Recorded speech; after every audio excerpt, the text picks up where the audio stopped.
Hello lang ikasulti lang ako mga idol no sa gubot karon sa Middle East mga idol no kay saka na gyud mayo ang gasolina mahal gyud kay mga idol abot na gatos no. Kaya nag-ingon nga Amerika kuno ang hinungdan nga ngunani kuno nagagubot. Mga idol ang Amerika mga idol sentro po na sa tibuok kalibutan. Ang Amerika mao ni tigbadlong sa mga bansa nga maghimo og di mayo maghimo kalukuhan kanang ibanta sa tibuok kalibutan. Mo nang Amerika gibadlong lang ang Iran para dili maghimo og nuclear weapon kay basig delikado kung makahimo ang Iran og nuclear weapon basin si Bako o tagibaw sa ilang leader o kung sa ilang utok sa ilang leader o paluparon ng nuklear o pabuto na sa tanan tibok bansa paluparan ng mga nuklear muna advance si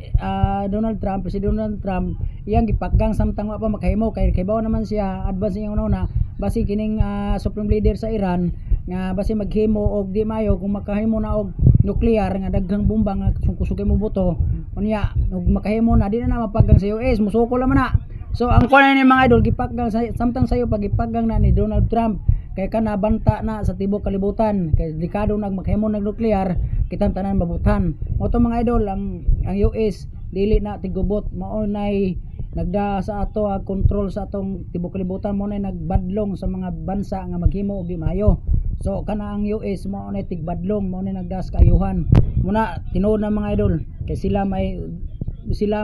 nabutang nato mo nahimo natong amahan muna sila amahan muna sentro sa tibuok kalibutan amahan nato ang US. Mo to mga idol pag-share sa video para maliwanagan mo mahal na kay gasolina.